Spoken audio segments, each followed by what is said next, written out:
লাউ গাছে লাউ যখন বড় হয়ে যায় তখন আমরা পলিনেট বা পলি ব্যাগ করি, কিন্তু ধীরে ধীরে যখন লাউটি বড় হতে থাকে তারপর কি করণীয়।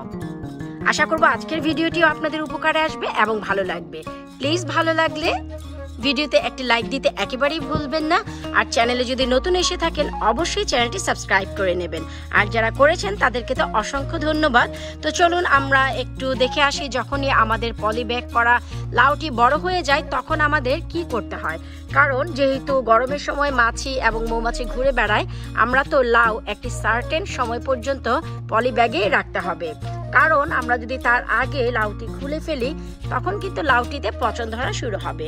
তো এই যে দেখুন আমার পলি ব্যাগ করা আছে দুটি লাউ।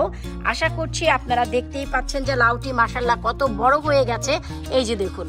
তো এখন আমাদের যে কাজটি করণীয়, এই যে পুরোপুরি প্লাস্টিকটি দেখুন ধরে ফেলেছে। এখন শুরুতে আমরা এই প্লাস্টিকটি খুলে নেব। এই যে দেখুন আমি প্লাস্টিক ব্যাগটি খুলে দিয়েছি, আর এই সেই লাউ যা আমি ঘরেই পরাগায়ন করেছি। নিশ্চয়ই আপনাদের মনে আছে, যারা আমার প্রিভিয়াস ভিডিও দেখেছেন তারা তো সবাই জানেন, আর যারা আজকের ভিডিওটি নতুন দেখছেন একবার দেখে আসবেন যে এই লাউটি আমি ঘরেই পরাগায়ন করেছি। কারণ লাউ গাছটি অনেক সময় পর্যন্ত ঘরেই ছিল, ঠান্ডার কারণে বাইরে দিতে পারিনি। তো এখন আমাদের যে কাজটি করণীয়, এই যে দেখুন মাচায় কত দারুণ পাতাগুলো বেড়ে যাচ্ছে, আর আজ ভালো রোদ পড়েছে। রাত্রে ঠান্ডা পড়লেও গাছে পানি দেওয়ার প্রয়োজন। এই যে দেখুন কিছুটা পাতা কিন্তু চুপসে যাচ্ছে কারণ রোদের কারণে, আর কিছু কিছু পাতায় দেখুন স্টিল মাছি বসেছে, যে কারণে এই যে দেখুন পাতাগুলো কিছুটা সিলভার বা ইয়েলোশ হয়ে যাচ্ছে। এর কারণ কিন্তু কোনো যত্নের অভাব নয়, আশেপাশে মাছি থাকলে বসবেই।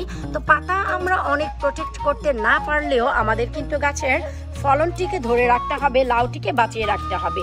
তো এখন যে কাজ করতে হবে, এর আগে যে প্লাস্টিক ছিল সেই প্লাস্টিক থেকে কিছুটা বড় প্লাস্টিক এখন এখানে বেঁধে দিতে হবে।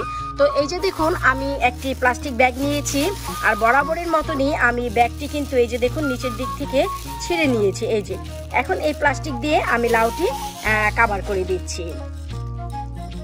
তো এই যে দেখুন যে আমি বড় একটি প্লাস্টিক দিয়ে লাউটি কভার করে দিয়েছি। অবশ্যই কভার করে দিতে হবে, না হয়তো কিন্তু লাউটিতে মাছি বসলে লাউটি মরে যাবে। আর যেহেতু লাউটি খুব ভালোভাবে বাড়তে পারছে এবং গাছের পাতাগুলো দারুণভাবে বড় হচ্ছে ধীরে ধীরে, এখন কিন্তু এই লাউটিকে টিকে রাখার জন্য প্রয়োজন হবে ফসফরাস, আর যা আমরা পাবো বোন মিল থেকে। অবশ্যই মনে করে কিছুটা বোন মিল এখন দিয়ে দিতে হবে, এতে করে লাউটি শতভাগ টিকে থাকবে এবং অনেক পুষ্টিগুণ সম্পূর্ণ হবে। তাছাড়া লাউ গাছের আপাতত কোনো যত্ন নেই, পানি দিয়ে যেতে হবে সকালবেলা বিকেলবেলা এই লাউটি টিকিয়ে রাখার জন্য। অবশ্যই ফসফরাসের প্রয়োজন, যা আমরা পাবো বোন মিল থেকে। আপনারা যদি চান চা পাতা এবং ডিমের খোসার একটি শুকনো সার আছে আমার চ্যানেলে, সেখান থেকে দেখে নিতে পারেন। তাও যদি দিয়ে রাখেন অবশ্যই এই লাউটি টিকে যাবে শতভাগ, এটা আমি গ্যারান্টির সাথেই বলতে পারি। আর যখন এই লাউটি ডাবল হয়ে যাবে তখন আমরা এই প্লাস্টিকটি খুলে দিব।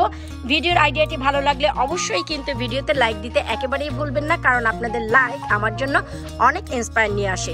তাছাড়া আপনারা ভিডিওতে লাইক করলে আপনাদের কাছের বন্ধু বান্ধব এবং ফ্যামিলি এই ধরনের ভিডিওগুলো দেখতে পাবে, এতে করে এই সামারে তারাও অনেক উপকৃত হবে। ভিডিওটি ভালো লাগলে যেতে যেতে কিন্তু চ্যানেলটি সাবস্ক্রাইব করতে একেবারেই ভুলবেন না। বিদায় নিচ্ছি আজকের মতো, পরবর্তী আরো দারুণ কোনো ভিডিও নিয়ে আবারও হাজির হয়ে যাব। আল্লাহ হাফিজ।